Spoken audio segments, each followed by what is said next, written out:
Hello, everyone, and welcome to P&P Live.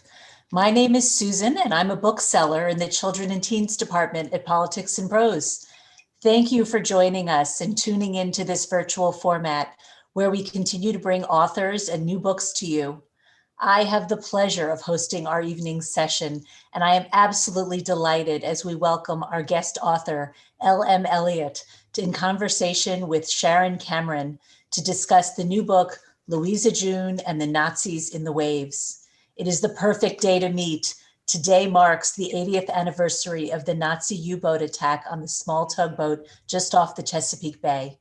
Before we get started, we have some housekeeping notes. If you would like to have closed captioning for this event, please look at the bottom of your screen and click on Live Transcript and then select Show Subtitle. You can adjust the size of the subtitles by clicking on Subtitles headings. You can click the link we'll drop in the chat to get your own copy of Louisa June and the Nazis in the Waves. We were very lucky and Laura came in to sign copies yesterday. Lastly, if you have a question for our author, you can click the Q&A button at the bottom of the screen and add one there. At the end of the presentation, our guests will have time to answer some of your questions. You can also upvote the questions you like and want answered. Now on to the event you're waiting for. L.M. Elliott was an award-winning Washington-based magazine journalist covering women's issues, mental health, and the performing arts before becoming a New York Times best-selling author of historical and biographical fiction. Her novels explore a variety of eras and are written for many ages, including the Italian Renaissance, the American Revolutionary War, World War II, and the Cold War. And you should definitely check out her website and blog, complete with a discussion guide for Louisa June, talking about depression and mental health. Sharon Cameron is the #1 New York Times bestselling author of many books, including The Dark Unwinding, A Spark Unseen, Rook, The Light in Hidden Places, and Bluebird. She loves Scotland, big trees, and mysteries, and she's also read The Lord of the Rings 47 times so far. It is my pleasure to turn the event over to them. Thank you. Well, thank you so much for having us. And I think Laura and I both just want to say thank you to Politics and Prose for allowing us to do an event together again. Laura was able to help me with the launch of my last book, Bluebird, and we discovered, oh, and she happens to have one right there, amazing.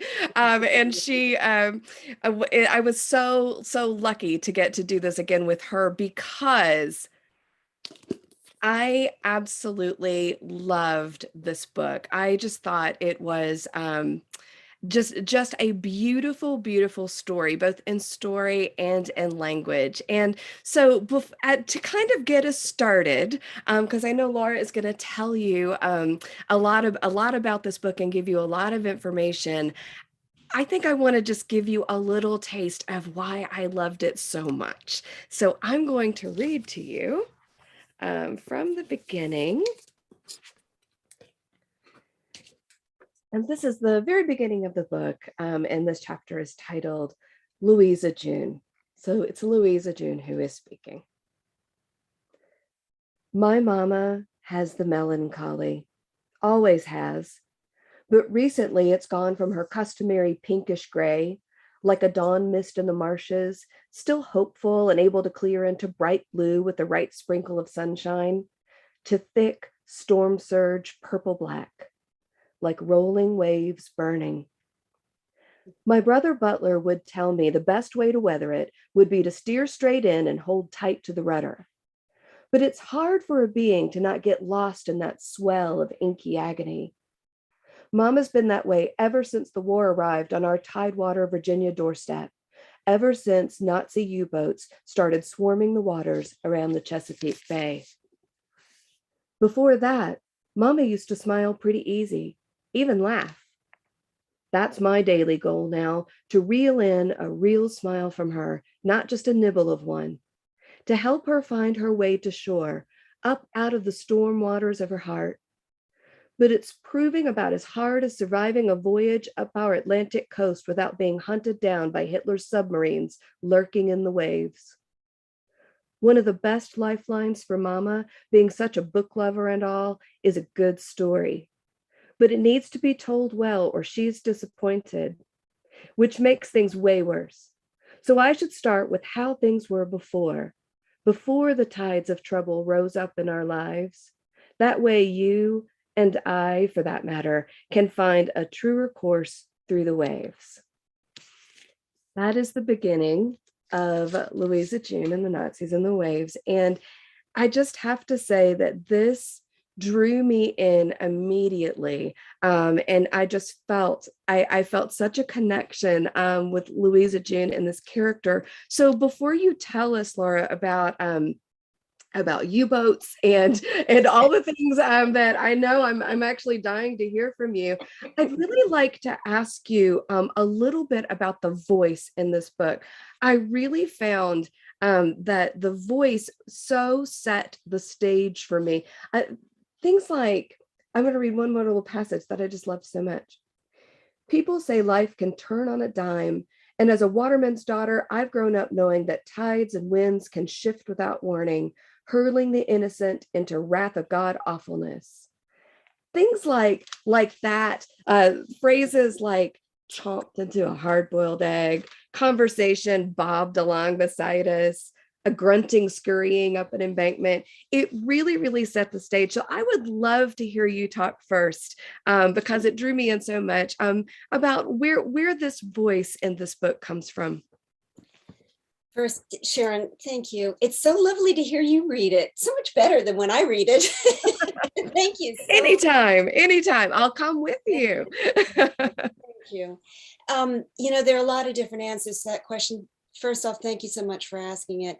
Part of it, maybe we'll talk about it later, but I was a journalist for a long time, and I spent a lot of time following people like for a month or more and listening and absorbing. Now they call it, creative nonfiction. It's much fancier than what we called it in my day, but you really learn to kind of absorb and hear people's way of speaking and their colloquialisms. And because honestly, voice, this voice and dialogue can be the fastest and quickest character reveal that there is, right? I absolutely think that is so true. And, when you were saying that, one thing that I find very interesting, one thing that we share is that writing is a second career for me. Yes. And so that what you're talking about with those rhythms of speech, and the dialogue of different people and from people from different places, that for me, I was a musician for a long time.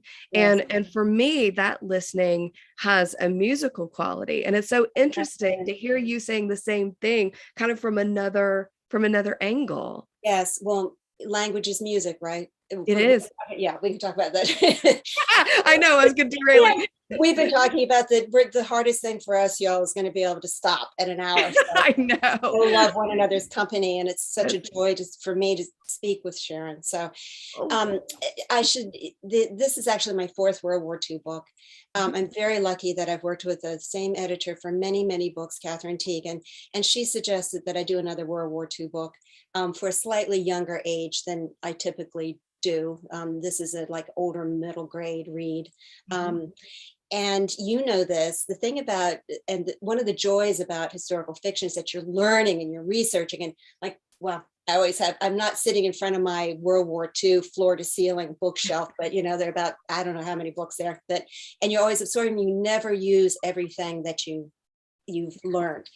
So I had done all of the first, the other three are sort of a trilogy of sort, the first one being Under a War-Torn Sky.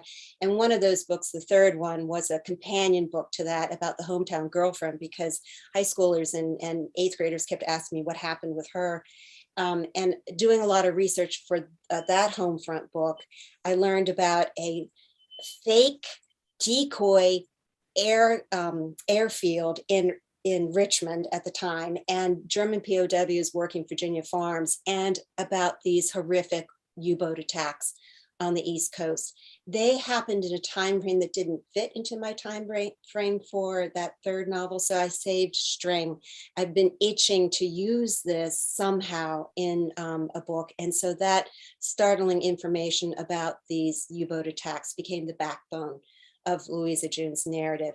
I just want to say that I'm sorry, I didn't mean to interrupt you. I just wanted to say what an interesting piece of subject matter this is as far as history, because I think as Americans, we experienced the war so differently than Europeans did. The war was not in our homes, on our land. It was across the sea. But this was the one, piece of the war that was on our shores. Yes, it really was. And yeah, and an everyday fear and danger for Chesapeake Bay area and people on the coastal region from North Carolina. They call the Outer Banks Torpedo Junction at that point. So Louisa June's about many things. It's about, World War II on the home front, this sudden fear and sudden arrival of this horrific danger on the doorsteps of these maritime families. It's also about the fishermen and the mariners, the hard scrabble life they had, but also this unbelievable matter-of-fact raw courage that they had. It's also about sudden loss and the kind of, the impact of that grief on a family. A lot of different things we can talk about with that, but one thing that Louisa June says, I've learned, because of when you lose somebody, there's a lot of what if. She says, I've learned that blame is like the sea nettles that clog the bay in the summer. They're threads of poison floating outstretched, waiting. The question of what if is the first sting. So, and there's also this thread of, pervasive depression with mama. And emotional mental health, and her voice reflects all of that. In terms of the sound, I made sure there's a lot of adventure and a lot of plot of big action that goes on in this book. There's also a lot of reflection and redefining and looking for redemption. That's the marrow of the story, but the sound of it, because I knew you were going to ask me about this, so I made sure that I wrote this down. The sound of it, my daddy grew up in Tidewater, Virginia. So, I grew up with that regional lilt in my ear, that really beautiful pictorial way of speaking, and elderly relatives who really loved a good story with lots of details, good anecdotes told with a little bit of wry humor, please, is the better. This really incredible deep-seated love and respect for nature. And it came from living, if you all don't know Tidewater, Virginia, just look at a map sometime and you'll see it's this feathery land where the water seeps in and out. Louisa June talks about the fact that it pulsates, with these tides, because the tide will actually rise 3 feet and fall 3 feet 4 times a day in the Tidewater area. So there is this, they really live by the weather and these storms that suddenly blow up on the sea and come raging into the bay and into all those rivers and creeks. There's a fierce multi-generational loyalty among family members that cuts across socioeconomic divisions, particularly at that time, that kind of rural isolation where the family is its own little fiefdom, very familiar to me. And yes, relatives who in that isolation might have mental health issues that at that time were poorly recognized and defined and would be classified as melancholy. So now I do have so that's where it came from. And I have to say that this was the one narrative that I had, her voice it came, that what you read was something I just it just came, and the story then kind of built around that opener. I just kind of wrote it and I think that shows, like, I feel that really shows that her voice, it came so naturally. It's just flowing. It's just flowing. And that's a beautiful thing to read. Thank you. Thank you so much. Yeah. It's when it's one time I must have had a lot of pent up Virginia, Tidewater poetry stuck in my head. And I heard my father a lot and my Aunt Martha Lee, as I was writing these things, and a lot of things that I've read. And so anyway. Well, I'm a Tennessee girl, and let me tell you, that accent is not unfamiliar to me. It's very close. I have a lovely aunt who says "hour." I will be there in an hour. So it is a beautiful, lilting, lyrical, musical voice. It is, and they take their time in telling stories, and it's wonderful. They did anyway, and it was a wonderful way to grow up, because I heard about all these anecdotes. So I need to tell the history. Okay, so let's talk about that. Yeah, I'll do it. I wanted to do a quick. Now I'm going to do. You all bear with me. I'm going to do a share screen. See if I actually managed this. Is it there? I did it. Okay, this is very exciting for me. So like Sharon, I really like to write about hidden or forgotten history. I know you've described it that way, and giving voice to those who we haven't listened to, or whose voices, have faded as time has passed. And as always is the case when I research World War II, you've done so many beautiful books on this time period. I know you feel this too. I've marveled at the extraordinary acts of courage and kindness by ordinary people in the face of terrible dangers, and their ability to just pull down deep inside themselves and pull out this steely, teeth gritted, stubborn resolve. And this is all very much in play with Louisa June. So I'm going to move to, I'm going to do this faster. So Louisa June was really spawned by this little remembered aspect of World War II. A few days after Japan's surprise attack on Pearl Harbor, Hitler unleashed this wolf pack of U-boat submarines to our East Coast, and for the first 6 months of 1942 just wreaked havoc along our coast. Their mission was to torpedo as many U.S. cargo ships carrying fuel, supplies, and food as possible, thereby severing our supply lines going to England that kept the Brits on their feet to fight, but also to slow down our ability to ramp up our own defenses, and honestly, to scare the bejeebies out of us. America was totally unprepared. We had not anticipated attacks on our own territory, so we were short on everything. We didn't have spotter planes, enough warships, anti-submarine weaponry, or training. Half our warships were in the Pacific, and 14 of those were severely damaged during Pearl Harbor. Compounding that was the fact that 2 years earlier, to help shore up Britain, we'd sent them 50 World War I era destroyers and ships. So all we had left on the East Coast in early 1942 were a dozen old destroyers, World War I vintage, and small Coast Guard cutters to patrol 28,000 miles of shoreline. As a result, for months, our merchant ships traveled coastal shipping lanes unescorted. They were essentially sitting ducks. And the U-boats would strike these isolated ships without warning, typically in the dark of night, and easily spotting them backlit and silhouetted by the lights of coastal cities and communities. The first sinkings occurred in mid-January 1942, one after another. The first just off Cape Cod, U-boat 123 cut a freighter in half with one torpedo, killing 87 sailors and passengers. The next night, the same U-boat tuned into New York City radio stations and followed the beam of Long Island's lighthouse at Montauk Point, easily spotting its next victim, a tanker. 3 torpedoes took it down. U-123 continued on, following Long Island shoreline to find another tanker just off the Hamptons. The 650-foot fireball from its explosion sent those residents scrambling in panic. Surfacing, U-boat 123 followed the lights of Coney Island, cruising right past all those moored yachts into New York City's Upper Bay. A crew member snapped photos of the Statue of Liberty, which German newspapers then published gleefully. And World War II had come to our doorstep on the mainland. Within days, another U-boat took down an oil tanker near Norfolk, Virginia, where the Chesapeake Bay opens to the Atlantic. In its blaze, the U-boat crew spotted an ore carrier a little farther out to sea. Pretending to be the Diamond Shoal lighthouse, the U-boat flashed a signal that lured the carrier toward it.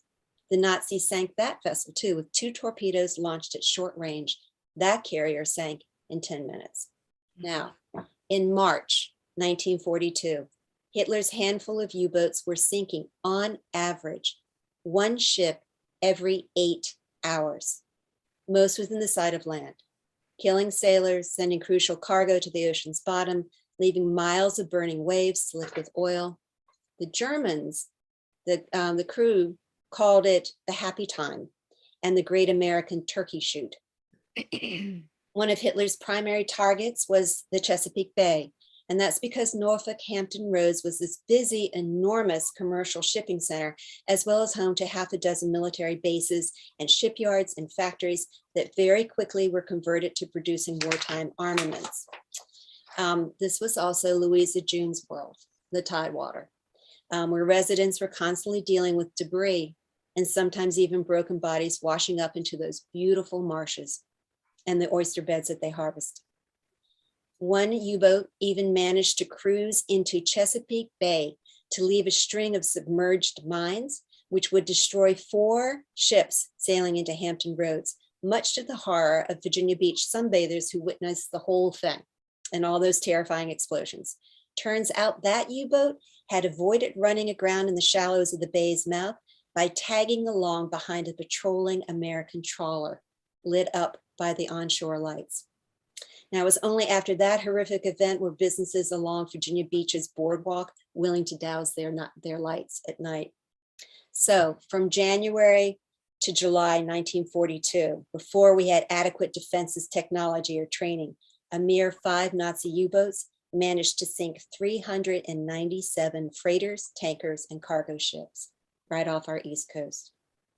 We rarely talk about the crews who courageously manned those ships. 1 out of 8 merchant mariners experienced his ship going down. Those who survived often drifted for days on the open sea before being found, half starved, often with hypothermia, terribly injured or burned, and yet they re-upped repeatedly, some as young as 16, others in their 70s, like my Mr. Cooper, who was such a fun minor character to write. They were determined to keep those critical supplies going. They actually experienced the highest casualty rate of any service during World War II. They also were the first integrated service. If you want to learn more about them, please go to my webpage. Now, the sinking that inspired, it did a weird flash. The sinking that inspired Louisa June occurred 80 years ago tonight. As always, in the case of war, for every horror story, there is another one that is stunning in its humanity, perplexing as it is, given the circumstances. I just tell you, there was this one U-boat captain who would sink a ship, surface, throw biscuits and water down to the survivors who had managed to get to lifeboats, and then occasionally say, "Hey, how are the Dodgers doing?" Because he had grown up in Brooklyn. But the others were far more ruthless. On March 31st, this ocean-going tugboat, the Menominee, left Chesapeake Bay, towing 3 barges filled with coal and lumber heading toward Delaware. Just off Chincoteague, Virginia, U-boat 754 rose up out of midnight waters a mere 50 yards away from that little tug and opened fire. It blasted the cabin to destroy its radio so the crew couldn't report the U-boat's presence to the Coast Guard or call for help. Then U-754 circled the barges, firing and sinking them, thereby achieving Hitler's command mission to eliminate fuel and supplies. They didn't have to go after the tugboat, but that captain ordered his crew to finish it off. The sub chased down that 140-foot tug, shelling it, and the Menominee exploded as its crew members desperately abandoned ship. Only 2 of 18 survived. Among those lost was a 17-year-old boy on his very first voyage. There were also 2 sets of fathers and sons on the Menominee, the captain and his son, and the cook and his. Both sons were only 22 years old. Neither survived. One of the fathers did. Now, as a mother, those details just knocked the wind out of me. I had to put my head down and cry for a few minutes. And as I did, the tragic twists of Louisa June's world took shape. Her daddy is not the captain of the Menominee, but what happens to him and to Louisa June's brother and the terrible repercussions on the family in terms of grief, of that out of the blue loss, were certainly inspired by what happened to it. Now, When the war brings Louisa June the sudden tragedy, she must embark on a perilous sail of her own, looking to help her grieving parents and to reconstitute her family. I would call Louisa June a helper. She's compassionate and watchful. She's anticipating what her day will be like, giving her mama's mood, and she's looking for something's nice to share, stories to share, to buoy her. But Louisa June is also very stubborn, righteous, and smarter than she realizes, and she's determined to combat Nazis herself. The possibilities include plane watching. She's too young to do that. You can see the silhouettes that they would have up in the right. She's too young for becoming a Winnie welder, but her sister does that. And you can see them in the bottom there. I didn't realize we're blocking some of this stuff. Louisa June herself really wants to join what the locals jokingly called the hooligan navy, which were just boaters who were given secure radios, and they literally would go out and just patrol themselves in the high seas, looking for a periscope and hundreds of miles of waves. These guys were stunning. So I'll end with this. Please know that Louisa June has light, funny moments too, and in what I hope are endearing characters, eccentric characters. Take Louisa June's outrageous friend Emmett, who has wild ideas he convinces her to join. I'm going to read you one little 3 paragraphs here. Emmett says to her, for instance, you know, the tides are coming in higher these days because of all them Nazi tin fishes floating around out there, right? Emmett is one for half-baked conspiracy theories.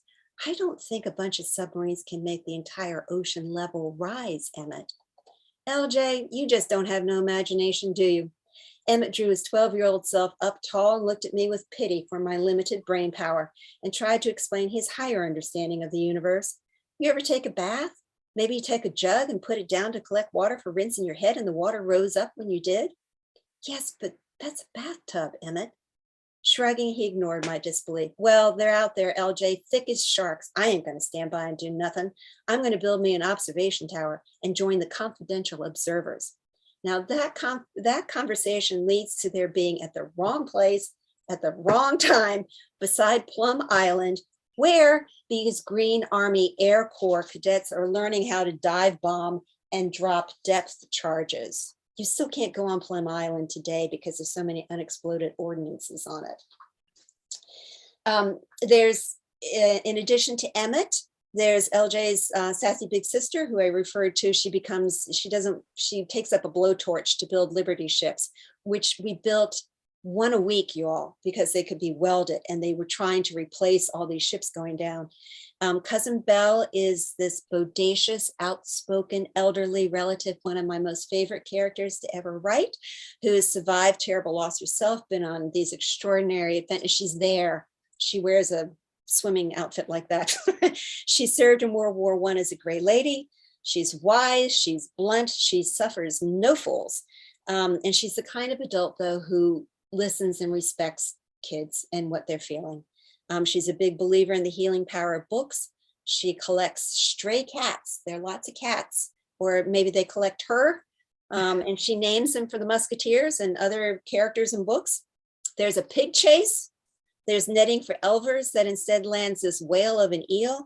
There's a report, if we can talk about it later, if we have time, there's a report of a mother managing to give birth in a lifeboat after her ship went down in 20-foot waves during a storm.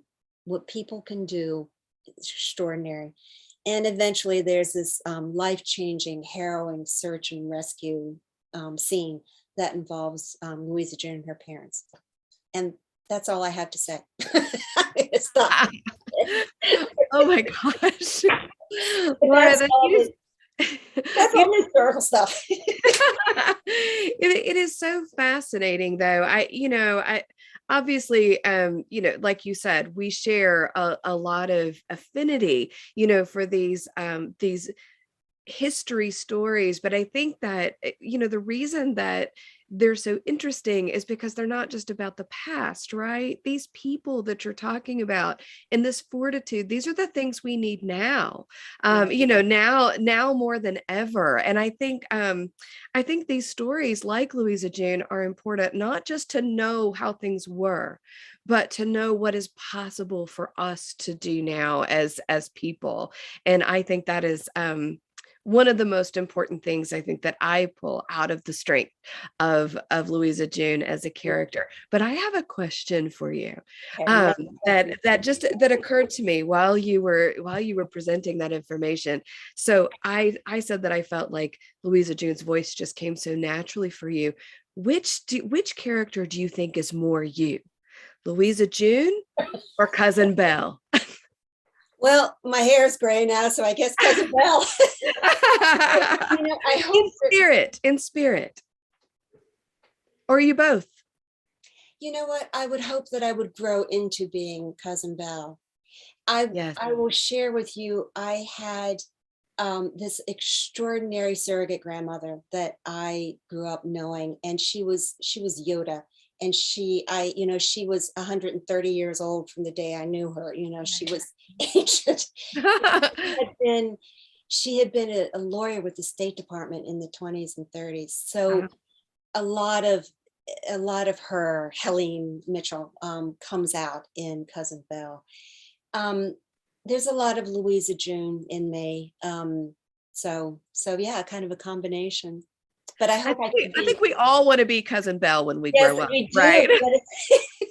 We do. We want to start as Louisa June and we want to become Cousin Belle, right? I hope so. But Louisa June certainly has a lot of she makes mistakes as she goes. So and I think the thing that I hope works well with Cousin Belle is that she talks about mistakes she's made. I mean, she's survived a lot of loss herself. So she has that wisdom of having survived and regrouped and redefined and found new joys. And yeah, so, there is that benefit. I think one thing that I hope it encourages young people to find that Cousin Belle, that elderly or neighbor or whoever. The other thing I would tell you really quickly, and then I want to ask you about this because okay. Such a beautiful book, you guys.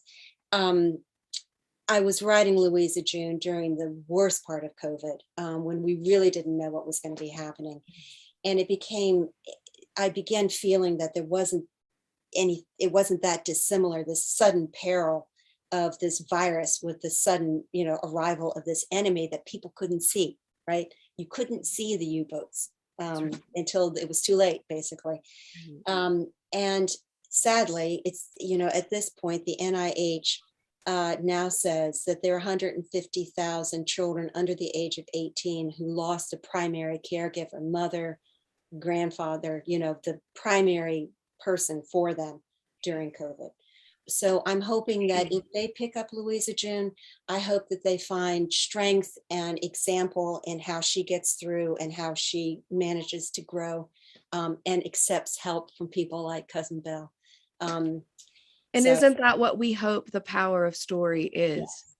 Yes.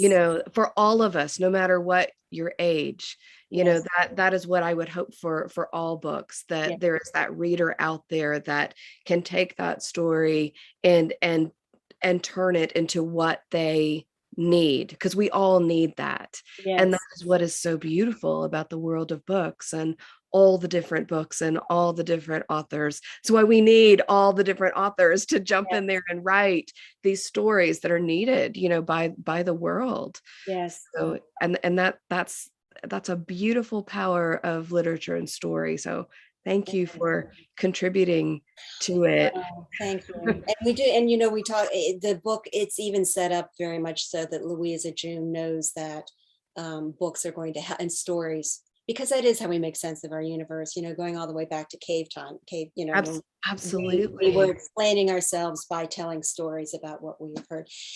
Tell people a little bit about this, because it too has an amazing, in the United States post-war that people don't know about. Yes, I will tell you, I'll tell you briefly, but also because it is so similar to what you were talking about, because this book was also written Bluebird was written in the depths of the pandemic, and the book right before it, The Light in Hidden Places, is about a a 16-year-old Polish Catholic rescuer in Poland. And it is an incredible true story. Bluebird is based on just the very end of the war, and a secret CIA project that was begun based directly on the horrific human medical experimentation that had been going on in the Dachau concentration camp. And the purpose of this was for mind control, which sounds ridiculous, but they believed that it could be done. And they wanted to be able to force people to kill other people. They wanted to take control of people's minds and create spies and assassins. And we did these experiments and to erase people's minds, to split personalities. We did this on unconsenting, unwitting American citizens, and we hired Nazi war criminals to do that experimentation. So I was writing all of this. I had spent a good solid 3 years in concentration camps in my research, in really just plumbing the depths of what we are capable of as human beings, and doing that in the midst of a worldwide pandemic, when you're in lockdown, with all of the riots that were happening at the time, and the racial violence and injustice that was happening. The elections were coming up. The world felt like such a shift. So it was such shifting sands, and it was like shifting sands in the dark. And it was a very, very dark time. But I have to say that the other side of what Bluebird is about is a place called Powell House. And Powell House was being run by Quaker volunteers whose message, whose vision and calling was to embrace the refugees of war with non-judgment and unconditional love. They knew no boundaries in politics. They knew no boundaries in religion or race. It was one of the most beautiful things that no one knows about, and that no one remembers. And I have to say, in that dark, dark time, I looked at my own book and I realized that for all the darkness, the light is always, always there. And we don't remember it sometimes. We don't always know about it. We don't see it, but that doesn't mean it's not there. It is. And all of a sudden, I realized that even all these heroes like Stefania Podgorska, we may never know their names, but they were there. And I suddenly had so much hope for our world. And it's funny how, I mean, maybe that's the power of story as well, even if it's your own book, right? So it was a very strange and surreal and kind of wonderful experience to need something and discover it in your own book. So there's very much that light of hope with the Quaker group. That's so beautiful. Yes. I can tell they want to come in with a question. Yes. But I'll just add that the other part of the Menominee story is that 17-year-old actually lived through the night. He didn't live, but a ship stopped, knowing full well that the U-boat was probably lingering, to lure that ship in, to torpedo it. They stopped anyway because they could see this kid, and there were crew members who lowered a lifeboat, and they were trying to get to him so desperately that they broke their oars, and they literally were taking broken oars to get to that kid. And that was just such an extraordinary act of kindness. Yes. Here's Susan. Hi, I'm popping in because we have questions coming from the gallery. So our first question, which I know you both knew was coming, what's next? Laura, tell us what's next. I'm so lucky. I just finished writing something called, it's right there. I don't know if I can show. I think it's okay. Oh yeah, do it.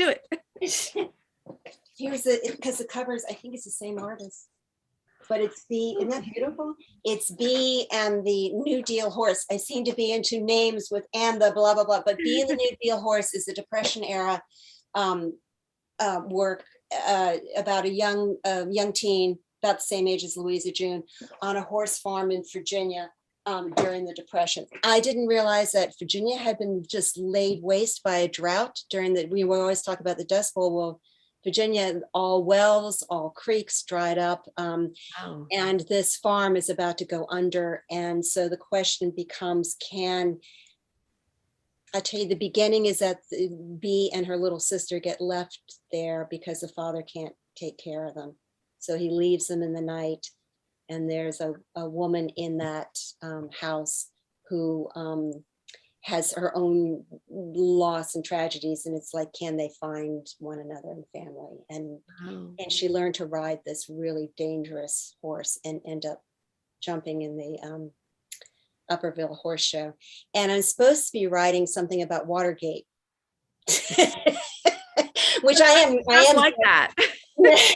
Yeah, but no, I'll be doing that. It's in the similar modality as my Walls book about the Berlin Wall. This is going to be about Watergate, and that's due soon. Wow. I can't wait to read these personally. I can tell you very briefly that I am working on another World War II. This one is about a girl in occupied Amsterdam who is selling art forgeries to the Nazis in order to fund a baby smuggling ring that is happening in the Dutch resistance. So it's based on two true stories, and I'm having a really great time writing this book. I can hardly wait to read that one. So that leads to the next question. Can you both describe your research process for writing such in-depth historical novels? I'll start, and then Sharon. Well, I'll just look at this shelf here. If you all have read my Hamilton and Peggy book, I read everything I can get my hands on. So all this, that's everything I read for Peggy. And my research tells me what to write, tells me what gives me plot events, but it also tells me what's plausible for my characters, sometimes you're always asked, so what's true and what's not? I would tell you that nothing in good historical fiction, I bet Sharon will say the same thing to you, nothing's made up. We take history, we interpret it, good historical fiction, where everything is rooted in fact and plausibility. And, in other words, whatever conundrums face my characters have to grow out of the times and the constrictions of the time and the dangers of the time, right? Mm-hmm. So, and sometimes what we make up is never better than what has really happened on this planet. And that's just the truth. Yes. Just the truth. Yes. If for this, for instance, with the Menominee, which just broke my heart reading, there's another little detail that I hesitate to tell in some ways because it kind of gives away a plot point, but I'll tell you that there was more material that I could read, for instance, about, I don't want to give it away, about a phone call that, anyway. Oh, she's so tempted. I'm enjoying your struggle, Laura. I'm trying to say it in a way that won't ruin the twist, but I hope you all will read it anyway. There was more material that I could read about this event because there was the suggestion, the horrible irony that the U-boat tracked down that tugboat because of a phone call home, a ship-to-shore call home to tell the family that they were all right.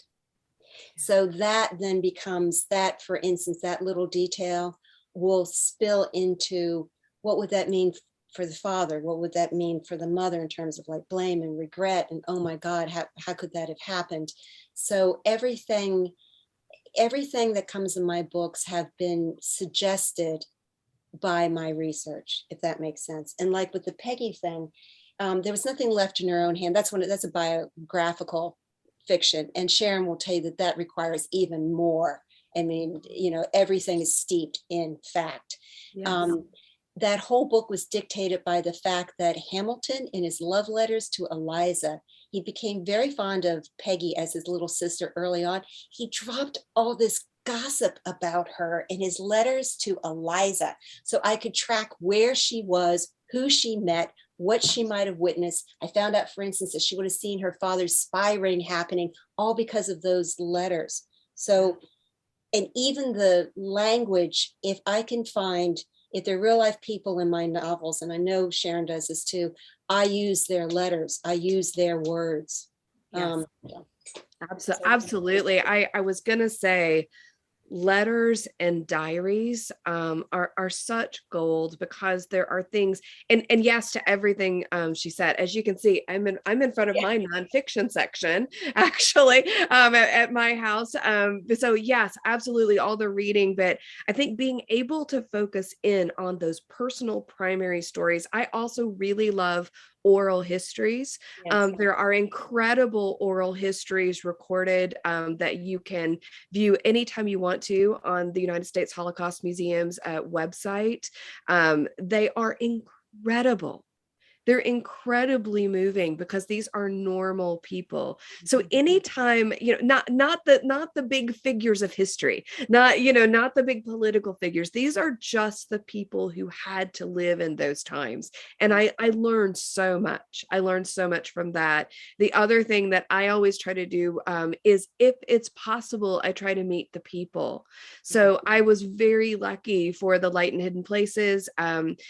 Stefania Podgorska, who the book is about, as a biographical fiction, like you were saying, I was able to travel to Poland with her son. I was able to meet children who were hidden in the attic. I was able to meet little sister, who was just as much a hero as her sister. For Bluebird, I was able to actually went and stayed with a lovely Quaker lady whose mother ran that Powell House program during the war years. She took me to meet one of the Quaker volunteers, who was 99 years old when I interviewed her, and I interviewed her again when she was almost 101. And she's led an incredible life. You cannot get better, No. than people's own words. No, and here's, I was looking, because I'm going to disappear for just a second. Yes. Thankfully, I always, if my children are watching, they're going to go, oh God, she's going to talk about footnotes. But they're the best. For this book, the Berlin Wall book, I managed to find this guide to living in Berlin for the military family, saying, come to Berlin and you're going to see all these wonderful sites, go to the Brandenburg Gate and blah, blah, blah. But there was a footnote in here about that says, in essence, by 1959, there have been I'm not going to get, like, 250 kidnappings of American personnel and 300 and some attempted kidnappings. It's just in this little footnote. And I'm thinking, what? You mean they had to worry? And then I spoke to some Berlin brats, they call themselves, who were teenagers in Berlin in 1960, 1961. And this lovely man, George Gilmore, said to me, because I asked, I said, were there kidnappings you had to worry about? He kind of laughed at me and said, oh yeah. And then he sent me his father's unpublished memoirs, which are over there. He was a counterintelligence officer who the KGB, like Putin, like the KGB tried to recruit 3 times walking onto the army post. So yes, just as Sharon says, the ability, if there are living people from this history, it's extraordinary, because it just becomes so palpable when they tell you their stories. So. And sometimes it takes some bravery to approach these people, right? Because you think, why would they want to talk to me? But I think as long as you approach very respectfully, it's been incredible to me how willing people have been to share their stories with me. And it's an honor, really. Yes. Yeah. So to some degree, you've answered some of this, but where do these ideas come from? I recognize there's a lot of history and research, but there's clearly more. I mean, stolen babies and all these. Well, it comes from, for instance, when Catherine, going back to Louisa June, when Catherine said, do something about World War II. And I knew, all right, I have this, I've been saving string. I've got these things about these U-boats. But it wasn't until I did a lot of reading. There's actually, and some of the research you do is in kind of dry stuff that then leads to the stuff that is heartbreaking and inspiring. There is a website that actually catalogs every boat that was taken down by U-boats, and they managed to track down the names of the sailors and whether they lived or died, with the details of when it happened and what happened to that boat. And I just started reading them. And that's when I came across the Menominee. And then, as I said, from the just reading what I did, just the thing about when I looked, and it didn't say there were two fathers and sons, I looked at the names and I went, oh my God, they're the same last names. And then I saw the ages, and then, and then I cross-referenced things. So that's where the idea came from, that I would then, because I was going back and forth on whether it should be like a young sailor on one of these things. I then thought, well, what would that be like for the family? And so you kind of, that's how it's a trail of crumbs. Yes, and I think that and I know Laura would agree with this, that the key to that is being curious. You want to know, you want to dig a little deeper. And when you're curious, you dig a little deeper and you dig a little deeper, and suddenly you read a story like you read, and you read a little piece of history and it sparks that passion. You're like, wow, wow. Wow. And when you're curious and then you follow that passion, the story comes, and I think it's a mysterious process, and it's kind of magical, really. I think it's part of the magic, because somehow when you're passionate about something, like with Louisa June, I think that passion makes its way out onto a page and then into somebody else. And it's a mysterious, never ending process that's been going on, since the beginning of time. And it's just cool to be a part of it. We've for got the best job in the world. the best job in the world. And there are specific things, for the Light and Hidden Places. Stefania Podgorska has been my personal hero since long before I ever once thought about writing a book. I saw her oral history come on my TV randomly, and I couldn't, it was one of the most amazing stories of heroism and bravery and sacrifice that I had ever come across. I couldn't believe it. And I never forgot her story. That passion for that story stayed in me for 23 years, until I pursued it. And Bluebird came directly out of that research, listening to oral histories, that because I wanted to understand the German perspective of the war. I wanted to know how many of those German soldiers occupying Shemish Poland wanted to be there and how many of them didn't. I wanted to understand the full sides of both those stories, and just understanding what it was like to be a defeated people, what it was like to look at yourself and realize that you have been involved in something monstrous. What that means to you. So, one thing just leads to the other, but I think the most important part is being curious and just following what really, really speaks to you. And then the stories just fall out.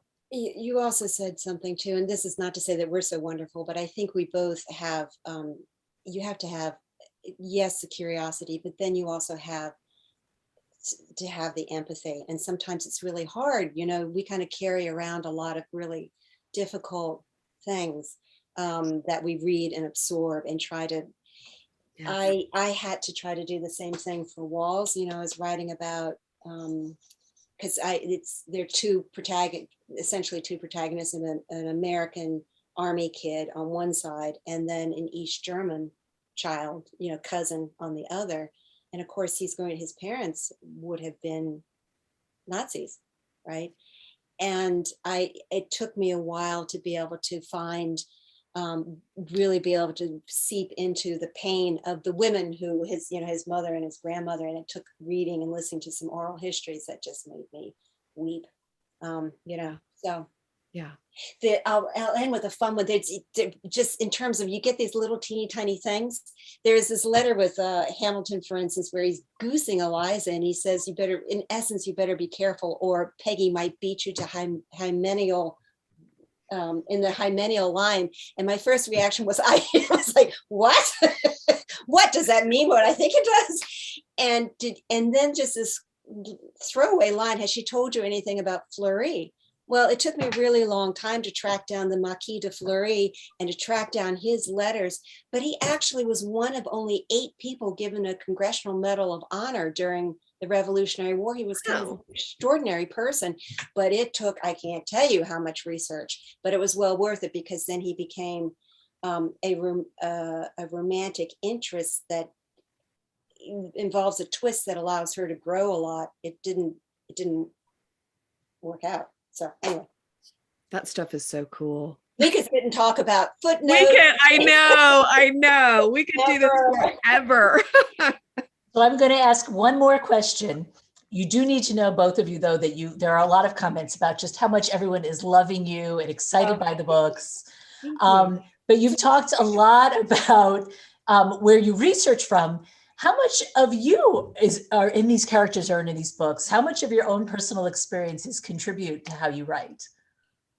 Oh, that's think about that for a second, Sharon. I will admit that with Louisa June, there's much more of me and people I know that have come into this book.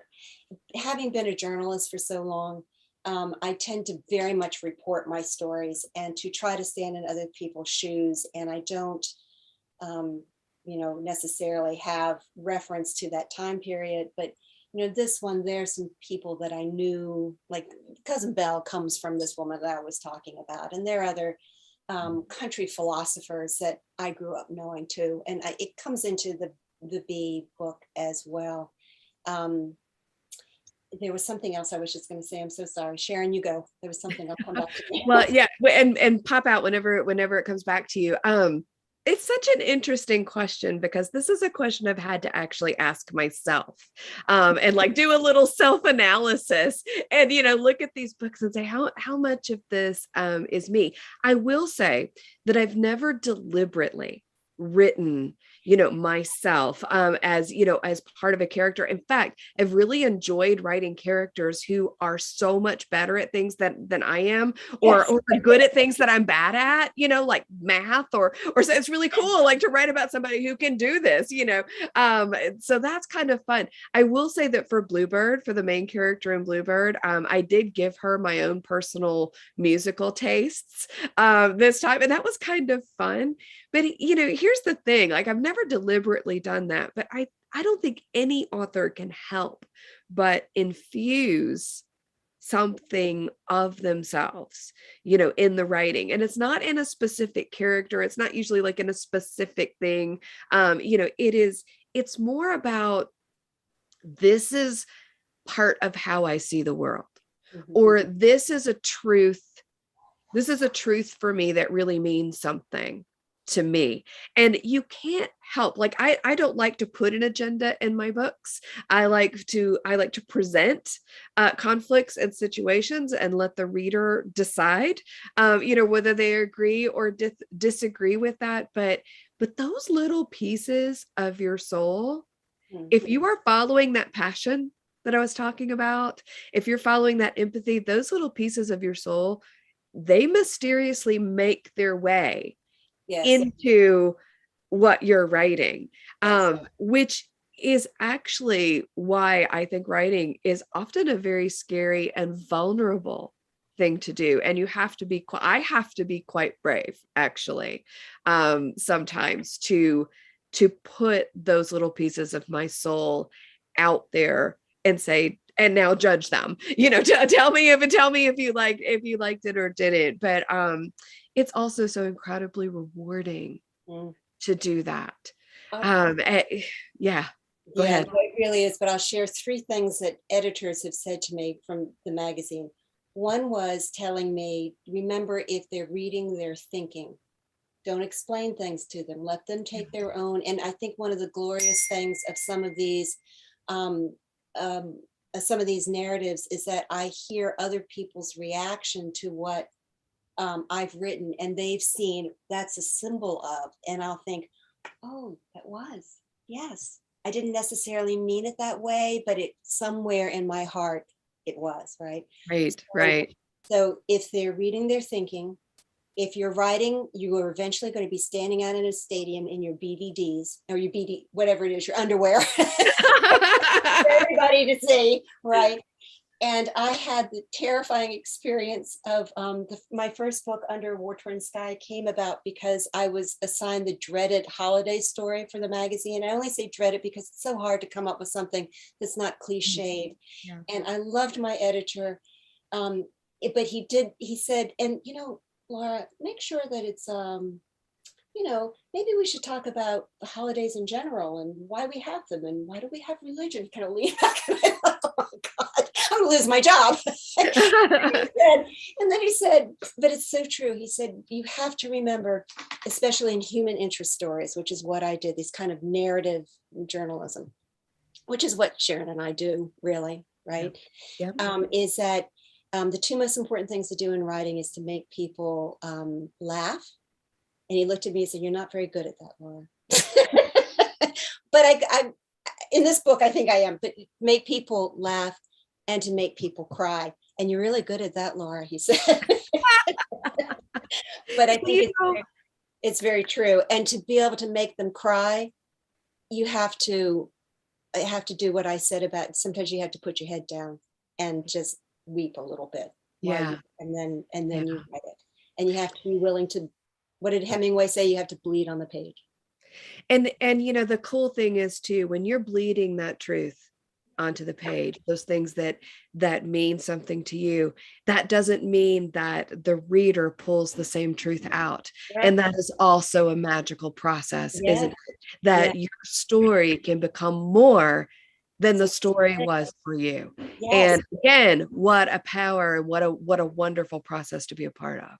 Yeah, it's really glorious, especially when sometimes if I go and visit schools, they'll have written an additional chapter with one of my characters. And I just love seeing where they take the characters.